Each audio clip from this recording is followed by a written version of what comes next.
Bonjour, eh bien je suis ravi de vous retrouver pour une nouvelle vidéo sur le 9 Arat aujourd'hui dans cette série de vidéos sur l'anatomie énergétique qui nous occupe pour toute cette année universitaire 2018-2019. Eh bien voilà, les formations énergie vous proposent un cycle de vidéos, de cours en ligne gratuits si vous voulez. Et aujourd'hui, c'est au 9 Rat que nous nous intéressons, un grand point de l'humidité, un point majeur de l'humidité, Yingling Chuan, la source de la colline du Yin, pour donner sa traduction. C'est un point qui se localise assez aisément, pas besoin de subtilité concernant les tsun. Ici, c'est un repère anatomique fixe, c'est la tubérosité du tibia. Sous la tubérosité interne du tibia, il y a une dépression, et c'est là, dans cette dépression, que se trouve le 9 Rat. Donc une fois qu'on l'a tâté, si vous voulez, je vous mets évidemment dans cette vidéo une photo de ce point pour que vous ayez le temps de le visualiser, mais voilà, il est très facile à mémoriser. Au niveau des catégories de points faciles à retenir, grand point de l'humidité, c'est le point haut du méridien de l'Arat, le point haut. Dans la théorie des 5 éléments, et facile à retenir aussi, c'est le point He, le point mer du méridien de l'Arat. Voilà, donc un grand point qui a un rapport à l'eau. Donc on l'utilise évidemment pour les maladies de l'humidité. Voilà sa principale orientation thérapeutique. Et je devrais ajouter tout de suite, pour montrer à quel point ce point est important, l'eau, où qu'elle se trouve dans le corps, je veux dire en haut, en bas, à la surface ou à l'intérieur, c'est un point majeur de l'humidité. Je devrais rajouter encore que c'est un point qui combat l'humidité, quel que soit le pervers avec lequel elle se combine, le vent, la chaleur, le froid, c'est un point majeur. Donc le 9 Rat, Chu en chinois, élimine l'humidité. Ne le confondez pas avec le 40 estomac, autre point avec lequel d'ailleurs on le combine fréquemment. Le 40 estomac, Hua Tan, dissout le Tan, de même que le 12 Zhenmai, Zhongwan, qui sont des points qui servent plutôt à la dissolution du Tan. Le 36 estomac, Bu Pi, tonifie la rate. C'est un point qui est aussi souvent piqué en combinaison avec le 9 Rat, mais qui a une indication un petit peu différente. Ces 4 points-là sont intéressants. Je vous propose de les retenir ensemble comme une espèce de formule. Ils travaillent en synergie, 9 Rat, 40 estomac, 12 Zhenmai et 36 estomac forment ensemble, si vous voulez, une espèce d'équivalent acupunctural de Cheng Tang, les deux vieilles peaux, Banxia et Chenpi, qui forment ensemble une pharmacopée majeure pour transformer le Tan, éliminer l'humidité et tonifier la rate. Alors, le 9 Rat tonifie aussi la rate. C'est un point de la rate, mais on ne l'emploie pas principalement pour cette fonction. C'est un point qui tonifie indirectement la rate.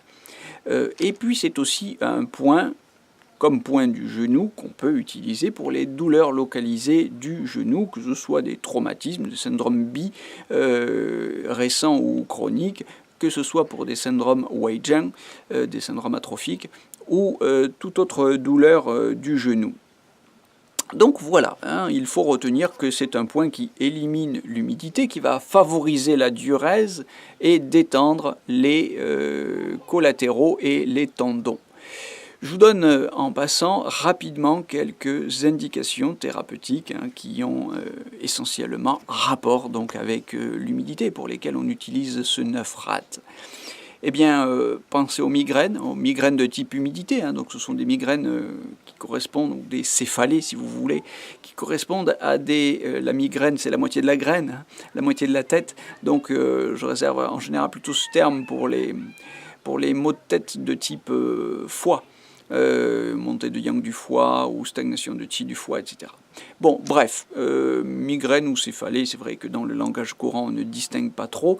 En tout cas, ici, il s'agit de maux de tête de type humidité, c'est-à-dire accompagné d'une sensation de lourdeur, notamment dans la tête, comme si la tête était sous un étau ou enserrée par un torchon humide.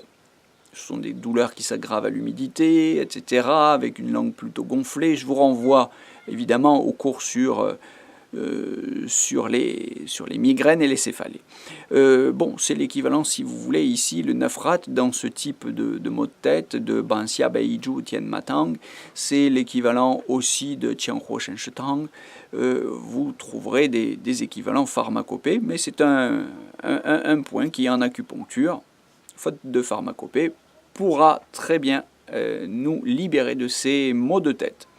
C'est un point qu'on pique aussi pour les diarrhées, mais là encore, pour les diarrhées de type humidité, vous savez qu'il y a différentes catégories de diarrhées. On le pique là plutôt avec un 25 estomac ou un 12 genmai en association. Pensez au 9 rat pour les vomissements, si les vomissements sont produits par une accumulation d'humidité dans l'interne. C'est l'équivalent de Baohuan, si vous voulez. Pensez aux 9 rat pour les œdèmes, évidemment, spécialement s'ils sont dans les jambes, mais pas seulement. C'est l'équivalent d'un Wailing Tang en pharmacopée. Pensez aux hypersomnies, hein, quand on pédale dans l'eau, on est en général très fatigué et on dort beaucoup. L'humidité est une cause fréquente des problèmes d'hypersomnie. Pensez aux ictères, qu'ils soient de type yin ou de type yang, les ictères froids ou les ictères chauds. C'est un point majeur dans les deux cas. Pensez au leucorrhée. Pour la gynécologie, pensez aux troubles dermatologiques et aux points qui peuvent l'accompagner dans ce cas-là, par exemple le 10 rat, le 11 GI. L'humidité se combine fréquemment, notamment au vent qui produit de la gratouille, hein, du prurit comme on dit. Pensez enfin à tous les problèmes de rhumatisme, puisque ce sont des pathologies qui consistent justement à ce que l'humidité s'installe dans les articulations. Donc quand il faut la chasser, on pique le 9 rat. Voilà, j'espère que cette vidéo vous aide pour la révision ou la mémorisation, pour vous rafraîchir la mémoire. Simplement, pour ceux qui connaissent déjà très bien l'acupuncture et l'anatomie énergétique, je vous donne rendez-vous très bientôt pour une prochaine vidéo sur l'anatomie énergétique avec les formations énergie. À très bientôt.